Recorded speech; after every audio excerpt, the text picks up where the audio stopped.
Okey, kembali bersama kami dalam Selamat Pagi Malaysia. Untuk segmen pertama ini, kami akan bawakan kepada anda bagaimana pengisian dan juga pemahaman kita berkenaan dengan World Trade Center Kuala Lumpur yang menjadi pemacu dan juga pemangkin acara perniagaan yang utama di Malaysia. Jadi hari ini kita cukup berbesar hati, kita bersama dengan Datuk Seri Dr. Irmo Hizam Ibrahim, Pengarah Urusan Kumpulan Pusat Dagangan Dunia Kuala Lumpur. Assalamualaikum, Datuk. Waalaikumsalam warahmatullahi wabarakatuh. Apa khabar? Alhamdulillah, Datuk. Terima kasih bersama kami pada pagi ini, Datuk. So, pastinya bila kita bercakap berkenaan WTC KL, satu nama yang dijenamakan semula. Sebelum ini dikenali sebagai PWTC. Ya. Jadi mungkin untuk permulaan, Datuk boleh terangkan berkenaan penjenamaan semula ini, Datuk. Sebagaimana yang kita sedia maklum, bila merujuk kepada PWTC dan sekarang ini World Trade Center Kuala Lumpur, kita akui bahawa PWTC merupakan pusat convention yang pertama diwujudkan di Kuala Lumpur pada tahun 1986. Dan rentetan daripada pertubuhan pesat, kalau dahulu dikenali sebagai MICE, Meeting Incentive Convention Exhibition. Dan saya memperlihatkan apabila di seluruh dunia ketika ini mempromosikan MICE ini kepada industri acara perniagaan ataupun ekonomi acara perniagaan, memperlihatkan bagaimana pertumbuhan pesat BE industri ataupun business event industri ini harus dilonjakkan di peringkat antarabangsa. Dan selaras dengan itu, World Trade Center ataupun Pusat Dagangan Dunia ketika ini, penjenamaan ini adalah untuk mematuhi garis panduan jenama standard Pusat Dagangan Dunia yang ada di seluruh dunia. Dan ingin saya nyatakan bahawa Pusat Dagangan Dunia Kuala Lumpur ini merupakan satu-satunya pusat convention yang dilesenkan di bawah Pertubuhan Pusat Dagangan Dunia yang berpusat di New York. Dan ketika ini di seluruh rangkaian seluruh dunia mempunyai hampir 350 pusat dagangan dunia. Sebagai contohnya, pusat dagangan dunia di Istanbul, Turki, pusat dagangan dunia yang ada di London, pusat dagangan dunia yang ada di Tokyo, pusat dagangan dunia yang ada di Dubai, iaitu World Trade Center Dubai yang pernah mengendalikan Expo Dunia.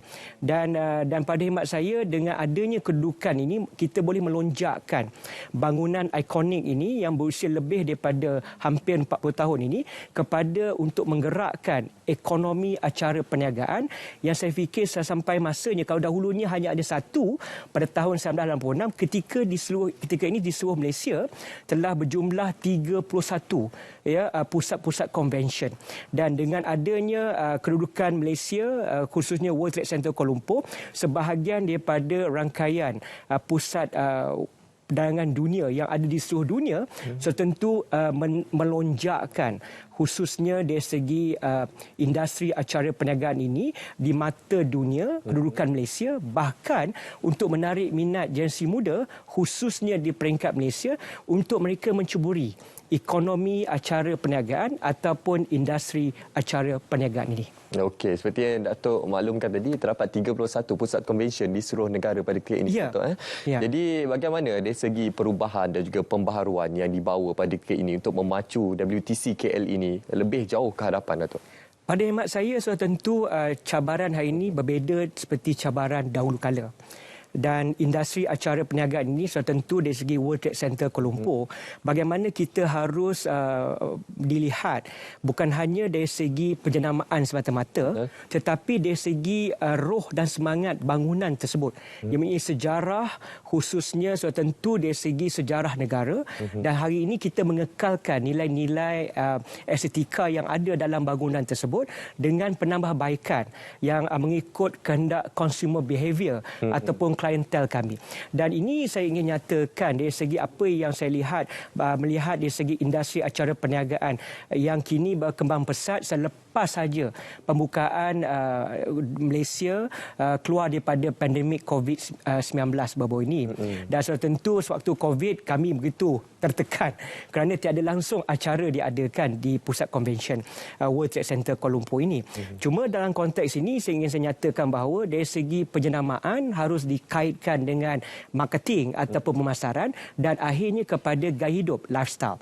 Dan inilah antara fokus utama World Trade Center Kuala Lumpur untuk kekal berdaya saing dan juga relevan dalam industri acara perniagaan kerana memperlihatkan apabila pembukaan Malaysia ketika ini dan juga acara ekonomi perniagaan peringkat domestik, saya lihat dari segi data sendiri yang telah ditunjukkan oleh Biro Convention dan Pameran Malaysia, MICEP, Malaysian Convention Exhibition Bureau, MICEP, di bawah Kementerian Pelancongan menunjukkan tahun 2023 saja ekonomi impact ekonomi kepada industri acara perniagaan ini 2023 saja sehingga Ogos memperlihatkan ekonomi impact hampir 2.24 bilion dengan penyertaan delegasi hampir daripada 500,000 delegasi, 149 acara. Jadi bayangkanlah dari segi perkataan penjenamaan, marketing dan juga lifestyle gaya hidup, sudah tentu ini akan buka satu pemikiran kerana Malaysia ini pada hemat saya punya 3 kekuatan dari segi industri acara perniagaan. Pertamanya dari segi human resource talent. Human talent yang ada di negara kita sungguh luar biasa dan generasi muda sudah tentu akan minati kerana mereka melihatkan bahawa apabila mereka terlibat ini human talent mereka diakui dan hospitality Malaysia diiktiraf di dunia. Yang kedua dari segi culture, budaya Malaysia ini sudah tentu dengan pelbagai kaum dan sebagainya memperlihatkan bila adanya industri acara perniagaan ini diperkukuhkan, dilonjakkan, sudah tentu kekuatan budaya ini merupakan antara kekuatan diminati oleh delegasi luar bahkan dari segi pengunjung domestik. Dan yang ketiga dari segi aset. Dengan adanya 31 pusat convention yang ada di seluruh Malaysia dan saya akui bahawa kalau dahulunya PWTC atau World Trade Center Kuala Lumpur merupakan satu-satunya pusat convention yang ikonik di peringkat Malaysia. Kali ini kita ada 31. So tentu dari segi untuk menunjukkan kerelevanannya aset yang ada ini bagaimana kita boleh terjemahkan kepada nilai-nilai values yang baru terutama sekali dari segi pengurusan dan juga bagaimana penaiktarafan transformasi yang ada khususnya di World Trade Center Kuala Lumpur. Kerana aset inilah pada hemat saya bukan hanya dari segi pengadanya acara-acara tertentu tapi kedudukan Malaysia yang mempunyai flora dan fauna alam sekitar dari segi nilai-nilai sejarah tentu mencerminkan nilai tambah sekiranya sesuatu acara itu diadakan dan diwujudkan. Jadi paling penting sekali bagaimana ekosistem ekonomi itu boleh kita rancakkan dengan lebih banyak lagi pengaktifan dan juga kesedaran umum bagaimana industri acara perniagaan ataupun business event industri ini menjadi antara elemen untuk menarik golongan-golongan baru khususnya dalam menjadikannya sebagai satu ekonomi profesional yang ada di negara kita. Okey, seperti yang Datuk nyatakan tadi, industri acara perniagaan ini memberi impak yang cukup besar kepada ekonomi negara kita dan juga untuk memastikan WTC KL ini kekal relevan, berdaya saing bukan sahaja di peringkat tempatan malah di peringkat antarabangsa. Pastinya beberapa penambahbaikan telah pun dilaksanakan dan bagaimana usaha ataupun infrastruktur yang telah pun dirangka dibina Datuk untuk memastikan ianya relevan dengan dunia digitalisasi sekarang ini Datuk. Ya. So tentu ini merupakan antara perkara yang menjadi fokus utama khususnya di peringkat World Trade Center KL supaya kita kekal relevan memenuhi aspirasi consumer behaviour dan juga pelanggan-pelanggan kami. Antara perkara yang kami lakukan ialah mentransformasikan Dewan Merdeka.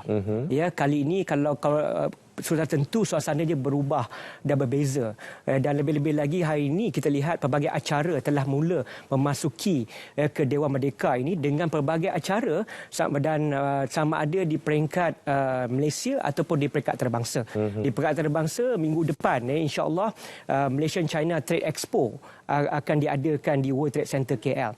Bagaimana kedudukan Malaysia ini diiktiraf terutama sekali dari segi hubungan rangkaian yang ada di seluruh dunia. Yang kedua dari segi bagaimana kita sekarang ini sedang melakukan penambahbaikan dari segi menaik taraf infrastruktur. Ada satu dewan yang dinamakan Dewan Mawar. Kerana Dewan Mawar ini kalau dahulunya hanya merupakan dewan yang biasa.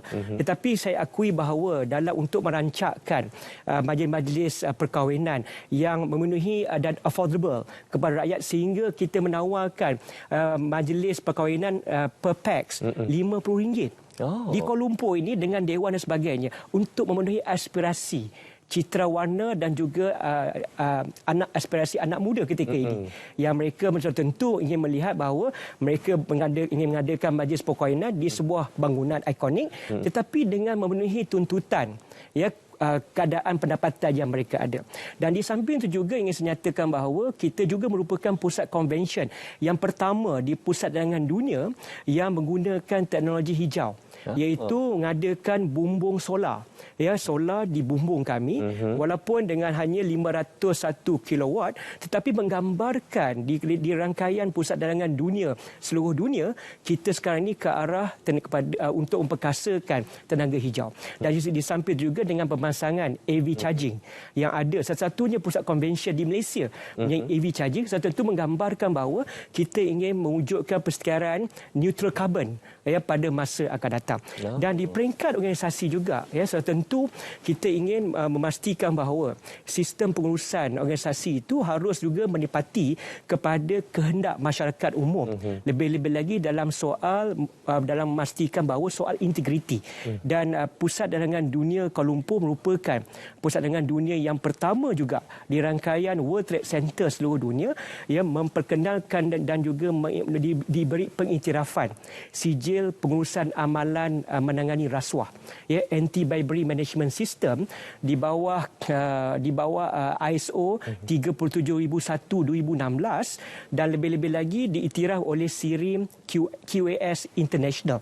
Dan ini menggambarkan bahawa soal integriti ini bukan hanya dari segi penyalahgunaan dan juga menangani rasuah, tetapi soal integriti dalam usaha untuk menambahkan produktiviti para kaitangan untuk memastikan bahawa kita boleh deliver yang terbaik khususnya untuk pelanggan-pelanggan kami.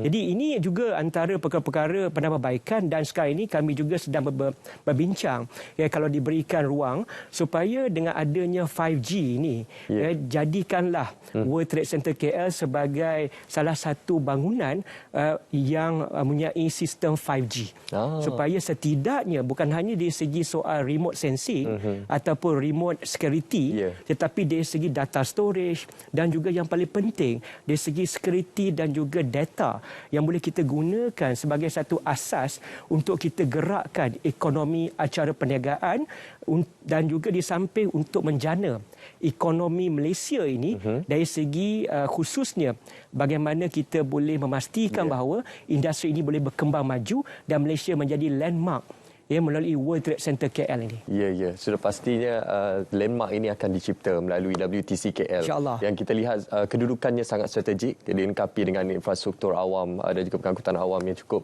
memudahkan untuk melaksanakan apa-apa jua program dan juga acara di sana. Bukan sahaja mesyuarat, persidangan, bangkuasi, pameran dan juga malah perkahwinan seperti yang Datuk nyatakan tadi. Okey Datuk, sempena bulan kebangsaan ini Datuk, apa jua antara aktiviti-aktiviti yang direncanakan untuk menyemarakkan lagi rasa cinta di WTC KL, Datuk? Soal perpaduan dan juga semangat patriotisme ini merupakan antara teras bagaimana kekuatan kaki tangan khususnya di World Trade Center KL untuk kita semarakkan sebahagian daripada agenda khususnya dibawa oleh kerajaan Badani ketika ini dalam soal patriotisme, perpaduan dan sebagainya. Jadi sebenarnya dengan itu kami telah mengadakan pelbagai aktiviti. Sebagai contohnya baru-baru ini kita mengadakan gegak gempita semangat kemerdekaan berteraskan semangat anak kampung. Dan ini kami rancakkan dengan pemakaian pakaian tradisional bersama melibatkan seluruh kaki tangan yang ada di World Trade Center KL. Jumlah kaki tangan kami ini hampir mencecah 300 orang. Jumlah yang besar. Tetapi bagi berhemat saya, ianya tidak mustahil kalau kita semarakkan elemen perpaduan ini dan juga dari segi patriotisme ini dengan mengadakan pelbagai aktiviti, dan antara fokus utama ialah bagaimana semangat permainan tradisional yang lama kita semarakkan di kalangan kaki tangan. Yang kedua dari segi penghayatan kemerdekaan. Penghayatan kemerdekaan itu bukan hanya dari segi slogan semata-mata, tetapi dari segi minda, pengisian. Dan sebab itu bagaimana kaedah perniagaan itu juga harus keluar daripada soal-soal yang orang kata contemporary yang lama.